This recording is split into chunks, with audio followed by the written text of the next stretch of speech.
Hi folks, Wooden Boat Dan here. Just wanted to give you a heads up. The podcast you're about to listen to was recorded several years ago, so some of the phone numbers, email addresses, website links, and time-sensitive information are no longer valid. Please keep that in mind as you listen. If you'd like to contact me, my email address is woodenboatdan@gmail.com. Thank you and enjoy the podcast. Welcome to Hooked on Wooden Boats Weekly Podcast episode number 97.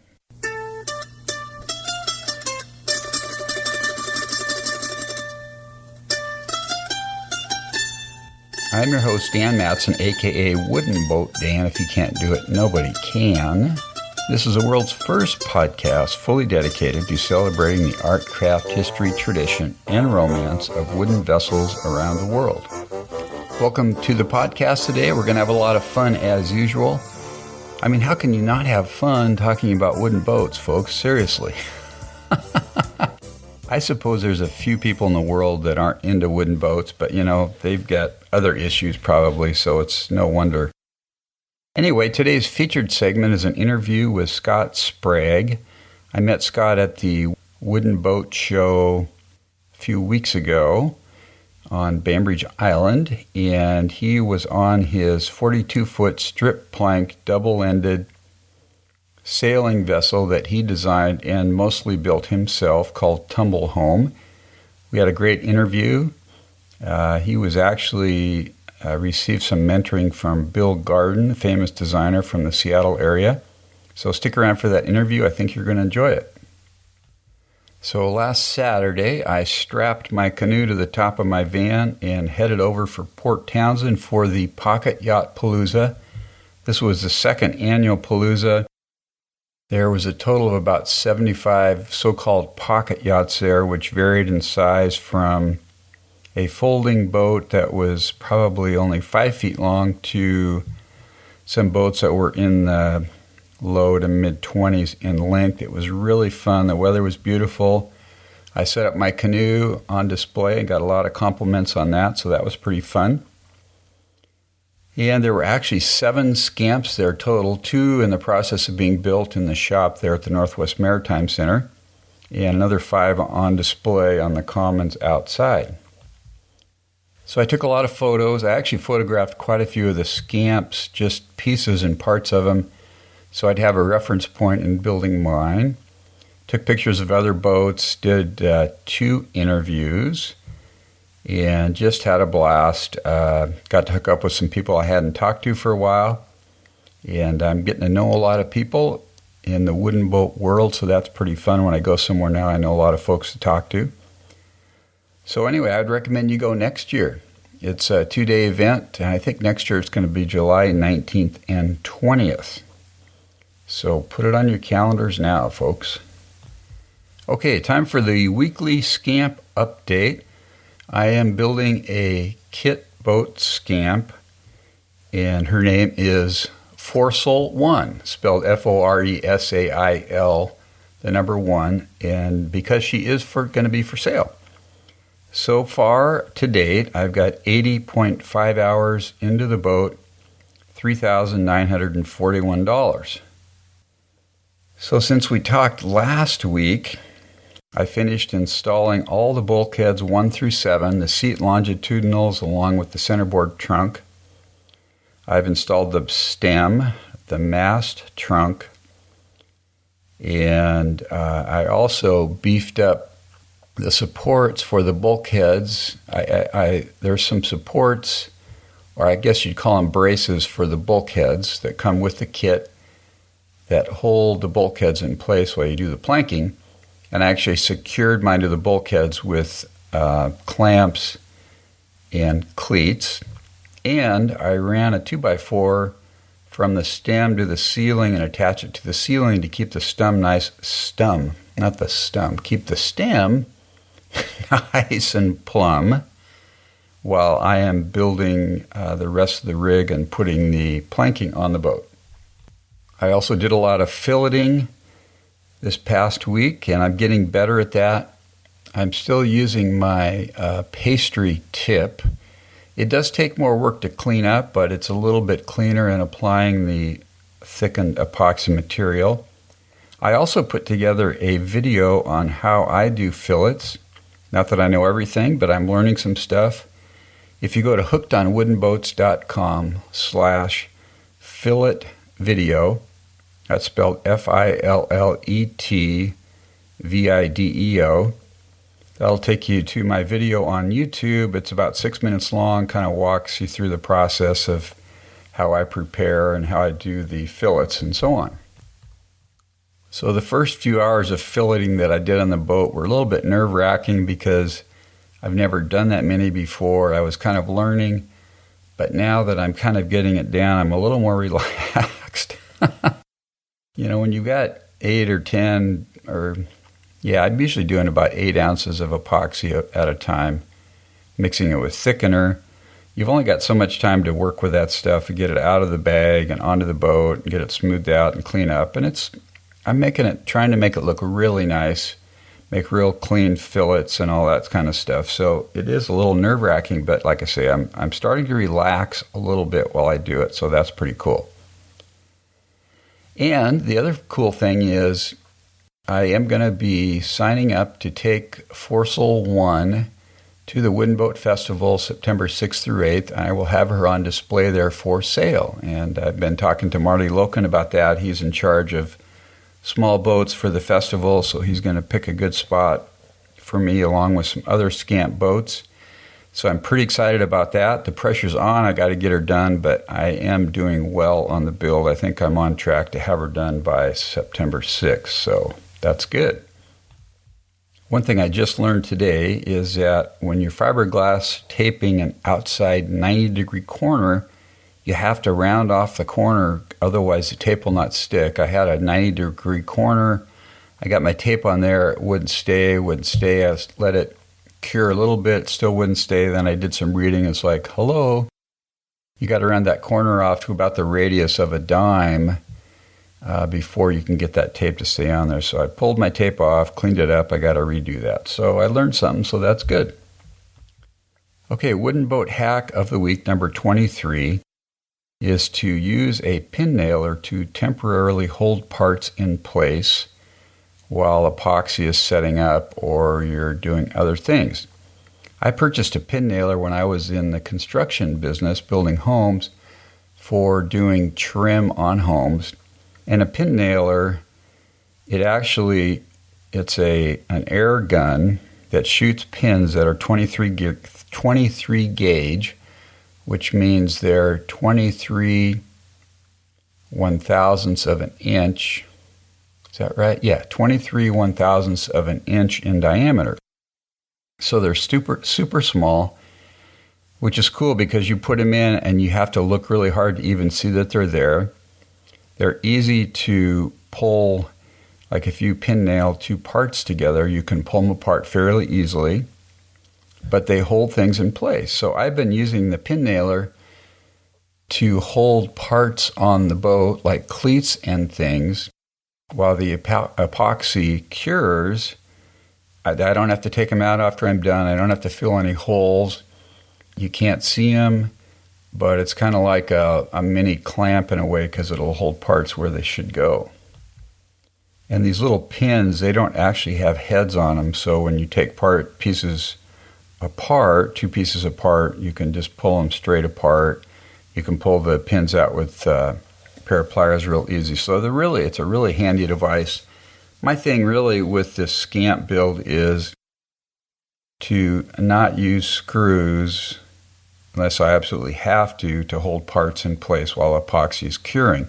I would much rather clamp or do a little pin nailing, make sure my joint is nice and full of thickened epoxy, let the epoxy set up, and not have to drill screws, recess them, and then come back later and have to fill the recessed portion once, probably twice, and then sand over it.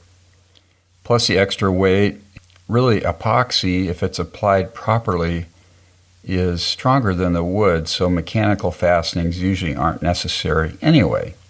So that's what I'm doing there. If you're interested in seeing the Boss Stitch pin nail gun that I use, if you go to hookedonwoodenboats.com/pin PinNailer, PINNAILER. That'll take you to a link on Amazon, and it's about $100 for the unit I use. If you do make a purchase of that, I do get paid a small commission, and I would appreciate that. So again, check out hookedonwoodenboats.com/PinNailer. So that's wooden boat hack number 23. Use a pin nailer to hold parts temporarily in place. Okay, the other thing I just learned, which probably a lot of you know, is that you can use vinegar to clean up epoxy. You don't have to use denatured alcohol. I just found that out yesterday from Isaac on Facebook. Thanks, Isaac, for that tip. And I tried it, and it does work. And so it's much cheaper. You can get a whole gallon of vinegar for like $2. It's not nasty, toxic stuff. It's just nice to be able to use something that friendly. So very good. I like that very much. We have a new subscriber this week, John Bailey Sr. John, welcome to the podcast. Good to have you on board at the newsletter. In case you haven't signed up yet for the monthly electronic newsletter, please do so by going to hookedonwoodenboats.com/subscribe. A couple other things I wanted to mention here. I'm an affiliate marketer with Port Townsend Watercraft, and on my website, if you go to my homepage, on the sidebar to the right, you'll see a picture of Russell Brown's latest electronic book, ebook, about epoxy. And Russell's a real pro in using epoxy. He's got a lot of experience. There's lots of tips and tricks in the ebook. It costs $5.99. If you click on that photo there, it takes you to their website, and if you make a purchase, I get paid a small commission.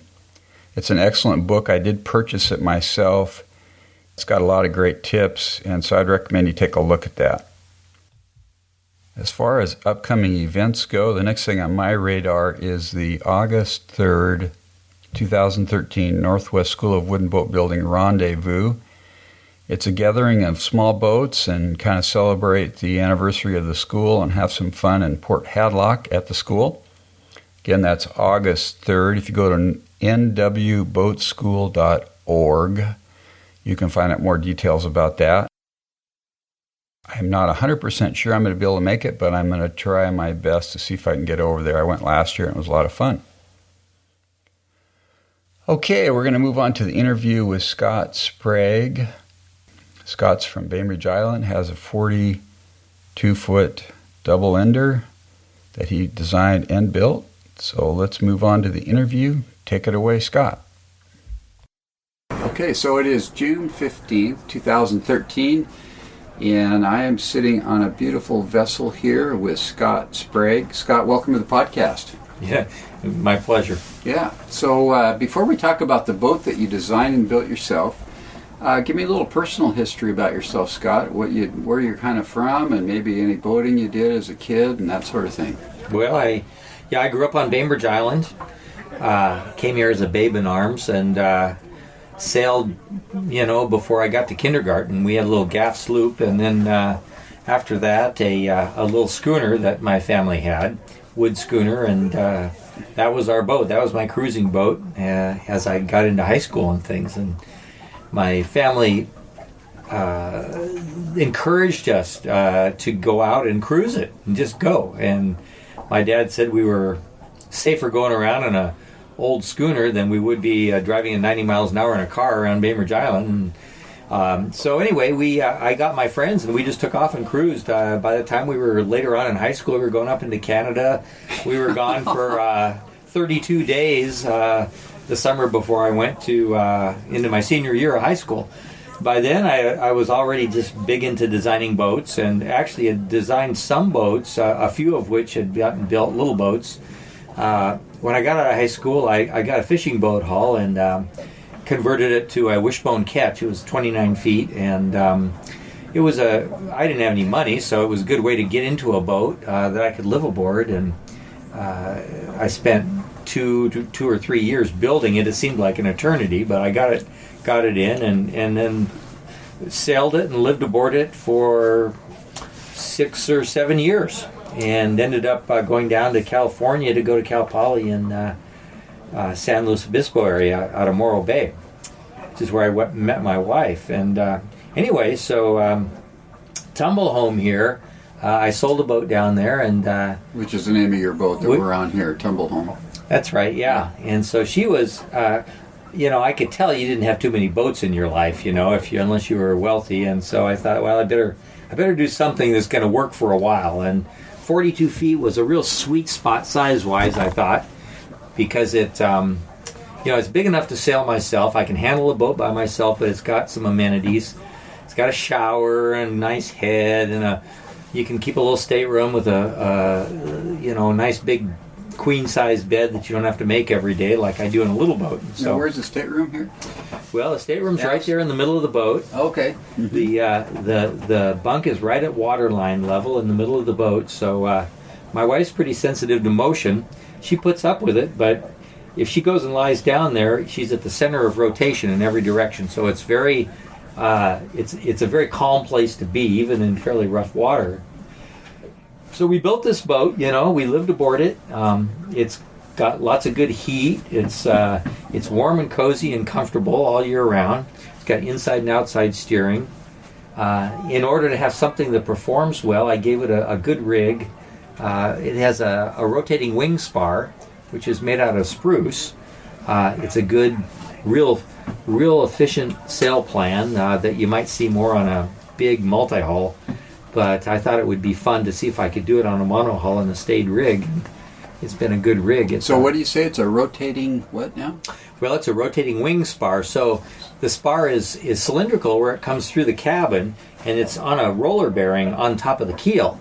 And then where it emerges from the cabin, it fares into a wing shape. And so the mast rotates. And you can adjust it so that normally you adjust it to go out about 40 degrees or so, 45 degrees even. So when you're tacking to windward, the mast rotates out 45 degrees, and the wing shape of the mast becomes part of the shape of the sail, essentially. So instead of having a lot of turbulence behind the mast like you do with an oval-shaped mast, it fares perfectly and is just way more efficient. You see them a lot on these really fast, big multi-hulls that race in the ocean and things. So is there a pivot point above here then? The whole mast rotates, yeah. And the stays come to a particular fitting that I built up there, a custom fitting. And that fitting stays fixed, but the mast rotates behind it. And it'll go 90 degrees to either side, so it goes complete 180 degrees side to side. I gotta look at that when I go outside. You're totally blowing my mind here. I've never heard of anything like that. Yeah. That's amazing. So it works good though, huh? So it's very efficient, and for racing purposes, they count the area of the mast as part of my sail area, because they say that it's, because it fares into the mast, it becomes essentially part of the sail from an aerodynamic standpoint. I see. So, this is all just for my amusement, really, but it was a challenge to do, and I enjoyed it. And this mast has been in over 20 years now, and I just took it down this winter for the first time to take it down to bare wood, because it is spruce, after all, and has to live out in the elements. Is that a hollow mast? Yeah, it's a hollow spruce mast, yeah. Bird's mouth or just round hollow? You mean the construction here? Yeah. They're just wedge-shaped pieces here, mm-hmm. But it isn't built like that up higher. It's built out of pieces of spruce in a kind of a logical way, and then fared into the wing shape. Yeah. Yeah. So you got interested in designing boats when you were a kid, or very young? That's right. My dad was a lifetime friend of Bill Garden, the boat designer. Oh, really? And they knew each other when my dad was 8 years older, and Bill Garden was still in high school. And Bill kind of latched on to my dad, who was an engineer. And was that in the Seattle area? Yeah. That was right here in Seattle on Lake Union. Yeah. And my dad, in his younger days, built several houseboats on Lake Union. And he also did a lot of work in the gold mining up in Alaska. And of course, Garden was addicted to boats early on, mm-hmm. But he couldn't stand high school. He was going crazy, and he said he was dropping out of high school. So Bill Garden was? Yeah. Really? So my dad said, well, you got to finish high school. He said, you can finish at Edison Tech, boat building school. So he drove him there the first day of school and dropped him off and said, go to school here and get your high school degree. And So Garden went there and got his degree. Oh. And then, the rest is history. He went on to be really learn naval architecture more through self-study. Yeah. And meanwhile, my dad went off, and he was an engineer and worked in a lot of different things. But when I was an adolescent, my dad came back, and they reunited because Garden was getting some really big boats at that point and needed some serious engineering. And so my dad worked for him over on West Commodore Way above the locks in Seattle. And he'd bring home these blueprints for these boats, and I just ate them up. And I sat down, and every day I was just drawing my brains out at home. Really? I would take stacks of paper that were maybe a foot thick, and I just throw it in the garbage can and go draw again and make another stack. So anyway, by the time I was about 14, my dad was kind of looking at this, and he's going, "Oh, actually, you're not that bad. Why don't you come down and after school work as a draftsman?" So by then, Garden had moved to Canada, and my dad had his engineering office here on Bainbridge. So I essentially had an informal apprenticeship with my dad, and also Lorne Garden, Bill Garden's brother, was an engineer, worked with my dad on Bainbridge. And I was really working under Lorne Garden almost more than my dad. So by the time I got out of high school, I'd done thousands and thousands of drawings as a draftsman, and was actually getting jobs designing boats. Was your dad in the boat design business then? No, not once he left Garden's office. He did a lot of mechanical engineering things. In his lifetime, the power plants and dams on the Columbia and so forth were a big deal. So he did a lot of powerhouse mechanical engineering. He also did a 40-passenger elevator he designed that's on the face of Grand Coulee Dam, goes down for visitors to see the powerhouse.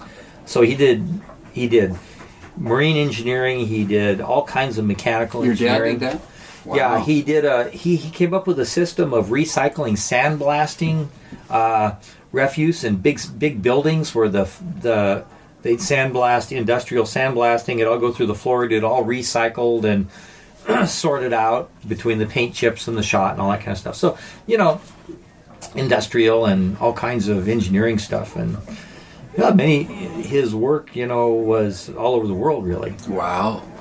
So when I got out of high school, I took this, I got a fishing boat hull, a 29-foot fish boat hull, and made it into a ketch with a cabin and everything. And that's what I lived on while I went to college. But I got impatient with college also, and although I did fine, I was already getting jobs designing boats and stuff, so I really never finished college. But I was, What kind of boats were you designing at that time, early in your designing career? Well, there was a little 24-foot utility tug, it was called, that was pretty widely publicized in Wooden Boat and a lot of places. Oh, really? That was your design? That boat got a lot of attention, and what happens is if you want to send something into like the new design section, like say in Sailing Magazine, Bob Perry's had that sailing critique for years, and he critiqued a little schooner I designed way back when he was still pretty new at it, and you get boats in these design sections, and then the phone rings, and so, well, I like that, but here's what I want. And one of the calls I got in the early 80s was from a fellow who had started Hans Christian Yachts, and he wanted me to design him a 48-foot sailboat, the Hans Christian 48. So that was really the first production boat I did. Wow. And then Hans Christian, I worked for them as an independent designer for about a dozen years. Where were they located? They're located in Long Beach. Oh, Long Beach or California. Yeah. And they built probably more, quantity-wise, more boats that I designed than anybody. And there were some other boats like a Fantail 48, which was a Fantail motor yacht that Steve Davis and some other guys produced, and there were a bunch of those built. kind of a classic, modern version of a classic boat. I did a bunch of steel and aluminum tugboat and fishing boat style boats. Loon Point was one that a lot of people have seen around Puget Sound. It's a steel and aluminum tug style 48-footer, and the boats kind of got bigger and bigger, and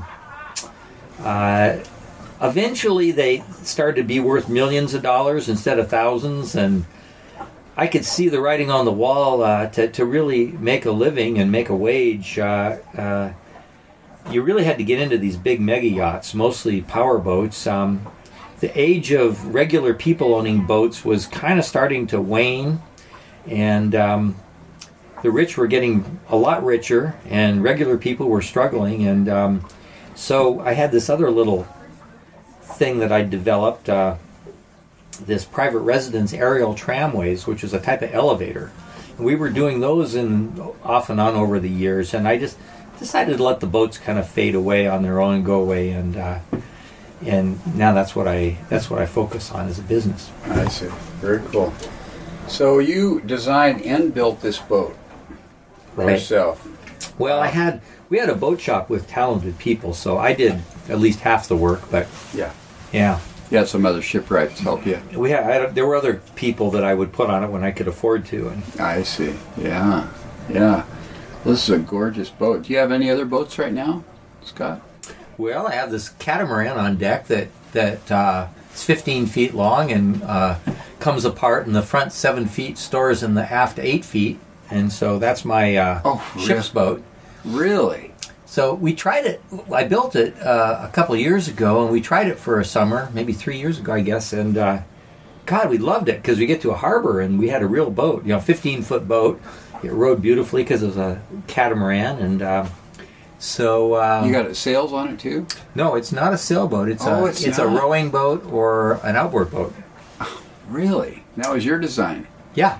Oh, I like that. So and it only so takes... it's like a nesting catamaran almost. It's a nesting catamaran, yeah. It's been a good little boat. I keep meaning to send it in. Since I'm not really trying to get jobs designing boats anymore, I don't really send stuff into the magazines like I used to. But yeah. But it would be probably inspired. I could just publish the plans. Somebody might want to build it, and then a good boat. Yeah. So for somebody that's thinking about building a small wooden boat for the first time, would you have any words of wisdom for them? Well, yeah. I think you should just do it. You learn by doing, and it's fascinating education to just have to puzzle through all the things that come up.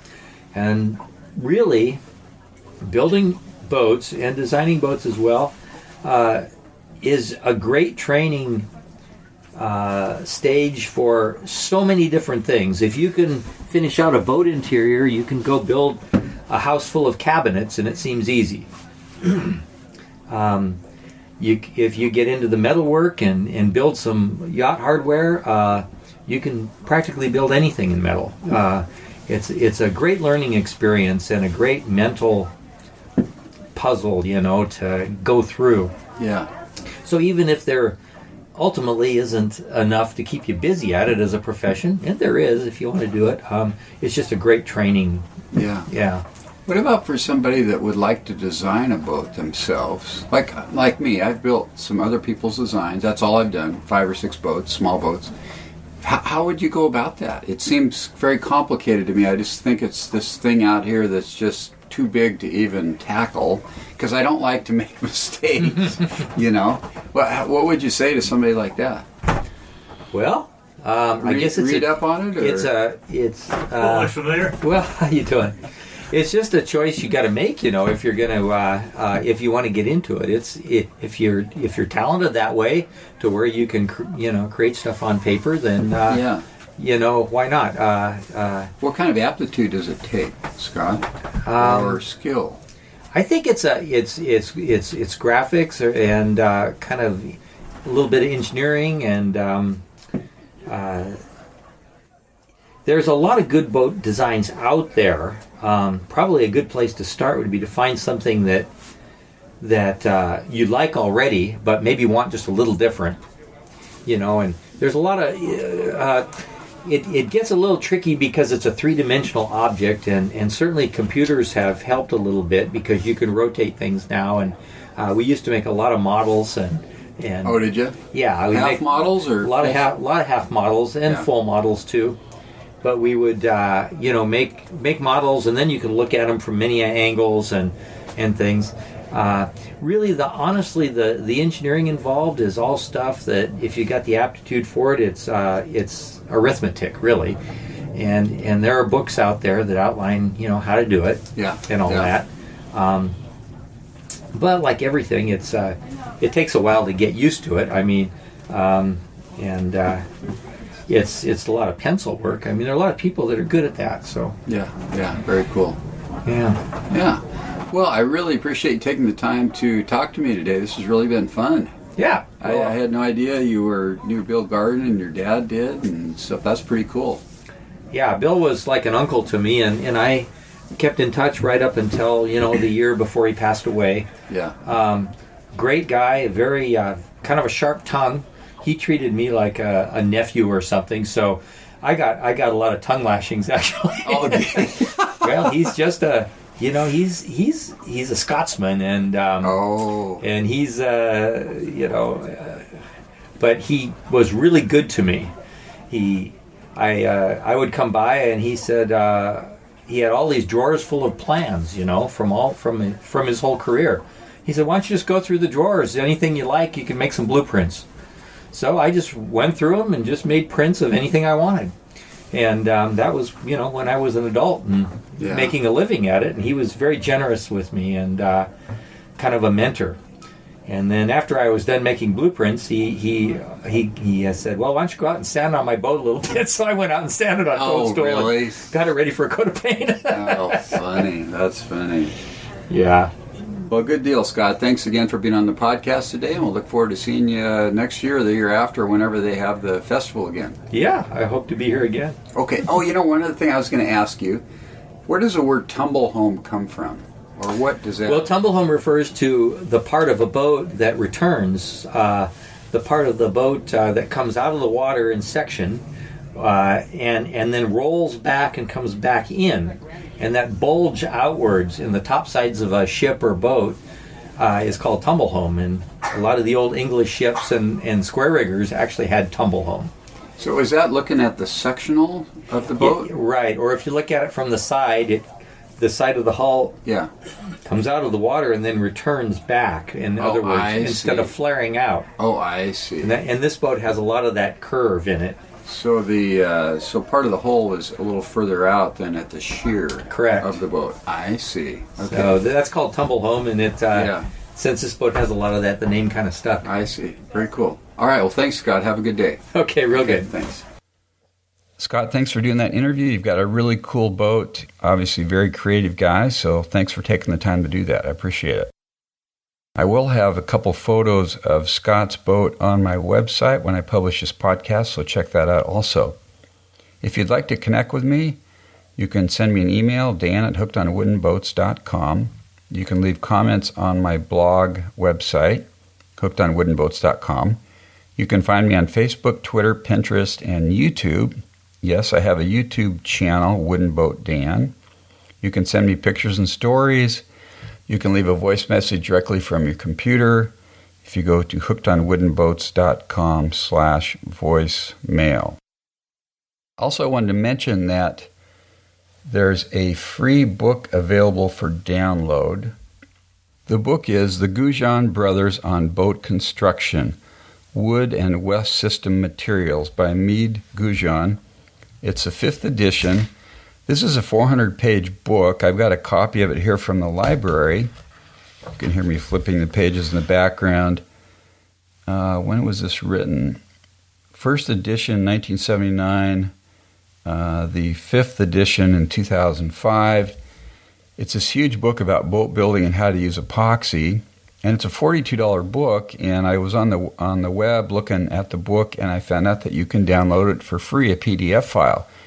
So I'm going to put a link on my website, and if you want to go to hookedonwoodenboats.com/free book, that will redirect you to the page where you can download this PDF file, and basically have this book for free. It's kind of a no-brainer because it's an excellent book about all kinds of boat construction and how to do all. I mean, there's just great diagrams. I mean, it's kind of a must-have for a boat builder, in my opinion. So check it out, hookedonwoodenboats.com/free book.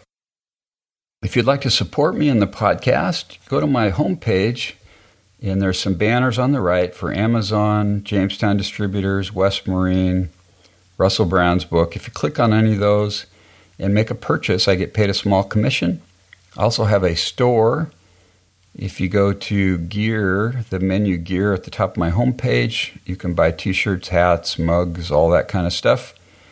And I get paid a little bit there. I would appreciate it.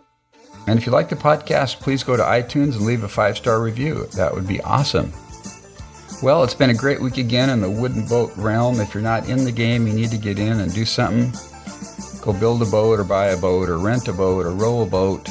I should make a rap song out of that, maybe. No, I don't think so. I'm not a big rap guy, okay? Not me. No rapping here. I hope you have a great week. Keep the bright side up and the barnacled side down. Wooden Boat Dan over and out. God bless.